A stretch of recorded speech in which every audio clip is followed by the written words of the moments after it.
The deployment of the load balancer is complete. Let's click on Go to Resource button and understand the various options we have to successfully configure the load balancer. In this lesson, we'll understand about the backend pools, the load balancer rules, the session persistence, health probes, the TCP custom probes, and various other options we have when configuring the load balancer. The first thing that you always got to check is the front end configuration. So I'll click on the front end IP configuration under settings, and you will notice that the front end configuration is already there. Now this is nothing but assigning a public IP address to the load balancer. So under overview, the public IP address must be assigned to the load balancer. It should not be a name, it should be an IP address. If you ever see a name, that means it's a problem. It's some time to troubleshoot. If you see a name like this, it means it is either not configured properly or it's time to troubleshoot. That's what it means. Okay. Now, because we have not configured the load balancer completely with the backend pool, with the health probes and load balancing rules, you do not see an IP address yet. So let's go ahead and configure the backend pool now. Now, if I click on backend pool, you will have the various options to add a backend pool for your load balancer. But what is a backend pool? To distribute the traffic from the load balancer to the ones that are assigned to the load balancing, you need something called as a backend pool. A backend pool contains the IP address of the virtual network cards that are connected to the load balancer. Well, it could be any one of these options that are there, like it can be a virtual machine or it could be a virtual machine scale set. Now, because we have a basic load balancer configured here, we are able to see just these two options. But if you had a standard load balancer configured, you can have an availability set configured as well here. Also keep in mind that in a standard SKU, you can have up to 1,000 instances in the backend pool. In the basic SKU, you can have 100 instances. Let's go ahead and configure the backend pool. I'll give the backend pool name as type backend pool or something here. And then the virtual network is that it is automatically picking my virtual network because my load balancer is in East US. And in East US, this is the only virtual network I have. So I'll click on that and then assign it to either a virtual machine or a virtual machine scale set. I'll click on virtual machine at this time, and then it will automatically show up the virtual machines that I have in that region in that virtual network. So that's web server 1 and its private IP address is automatically populated. I will also select the second web server and its private IP address. So when the traffic hits my load balancer called as web load balancer, it will then come and assign it to either web server 1 or web server 2 depending on how busy they are. I'll click on add to add and validate the backend pool. It will take a minute or so to validate and add the backend pool. So the next thing that we have to do that once it is ready is go ahead and configure a health probe. So while it is doing that and busy configuring the backend pool, let's understand what a health probe is. A health probe allows the load balancer to monitor the status of your application on the web server. The health probe dynamically removes any unhealthy web servers from the backend, so they do not participate in the load balancing act. So that means that when a probe from the load balancer to the web server fails, then the load balancer stops sending any new connections or any new traffic to the unhealthy instances. So there may be reasons why the server may go unhealthy. The reasons could be probably you are patching the server or the web developer is doing something with the web server that's made its connections bad. Maybe the services have stopped because you just restarted it. Maybe there's an antivirus blocking incoming connections. Well, there could be lots of reasons why the web server 1 could be unhealthy. But if that scenario ever happens, then we say that the load balancer will not talk to the web server. Well, there are several ways in which you can configure the health probe. You can configure it in HTTP custom probe or even TCP custom probe. We'll understand that when we are configuring the health probe of the load balancer. Okay, the backend pool is successfully configured now. We got two web servers here. Now I'll click on the health probes to configure the health probes. Click on the add button and then you will see that you got multiple options. You can configure it based on TCP or HTTP? Well, these are the two probes that I was just referring to. So when you select a TCP based custom probe, it means that this probe will rely on establishing a successful TCP session on the defined port that you're defining here. So if the specified listener on the VM exists, so if port number 80 exists and it is properly listening, then the connections are accepted. If it is not listening on port number 80, then the probe will fail and the connections are not accepted, and that virtual machine will then be marked as unhealthy.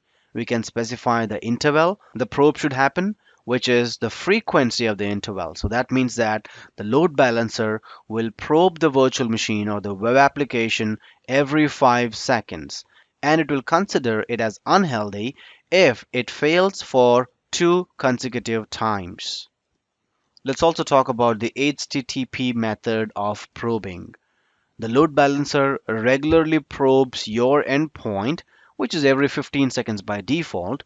So the instance is healthy if it responds with an HTTP 200 within that time period.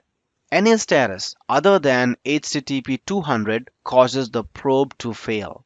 So HTTP success code is 200. And if you get anything apart from 200, like 303 or 404, it means that the probe will fail and that web server will then be considered as unhealthy.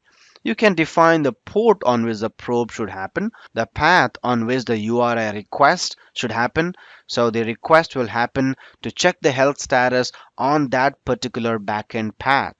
And you can also define the amount of time between the probe attempts and the number of failures that must occur for the instance to be considered as unhealthy.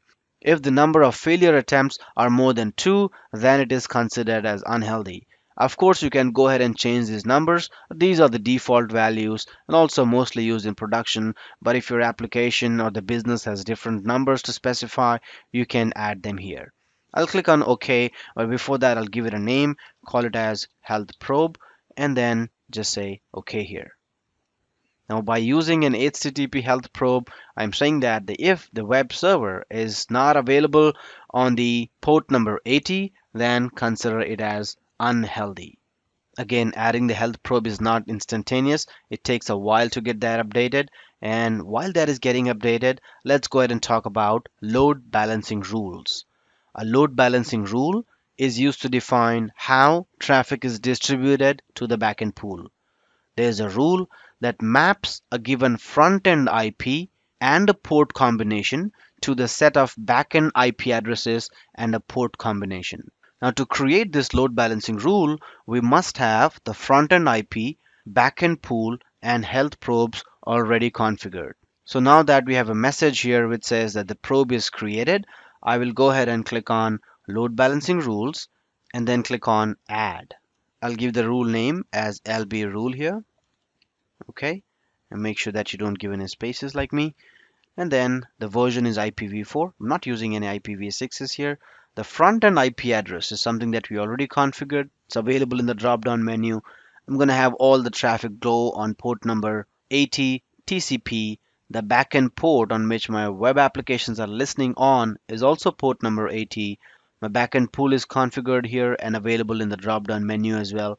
The health probe is something that we just defined, and then there's something called as session persistence. So what is session persistence? By default, Azure Load Balancer distributes the network traffic equally among multiple virtual machines. That is what it is supposed to do. The load balancer uses an algorithm called as 5-tuple.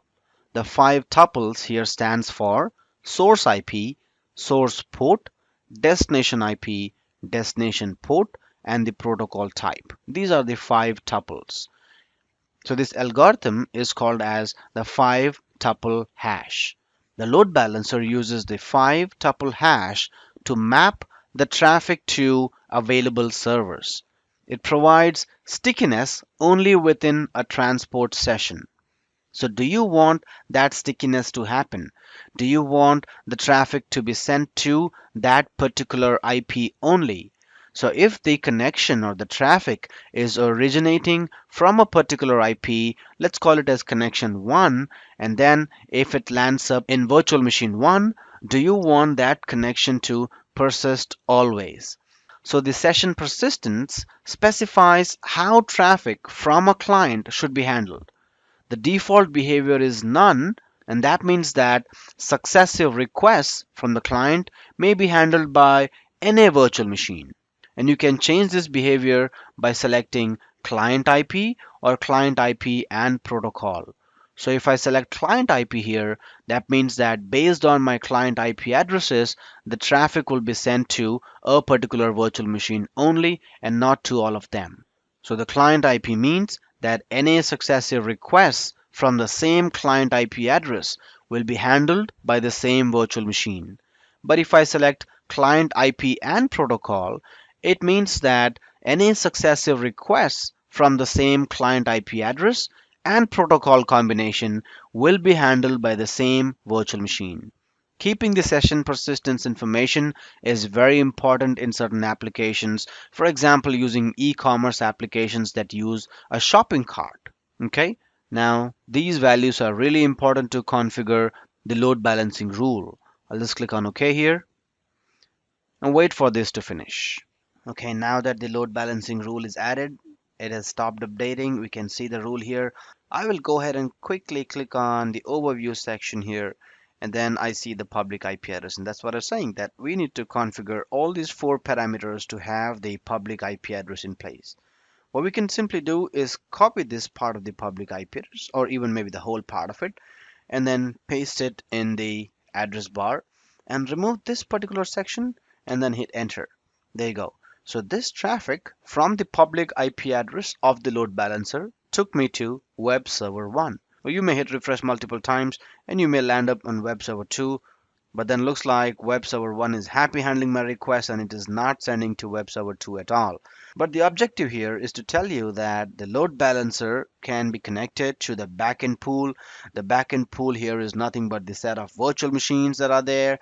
You need to configure the health probes and load balancing rules to make sure that the load balancer understands which one of those virtual machine sets are healthy and which ones are not. Load balancer plays a very critical role in balancing the load between various cloud services and virtual machines.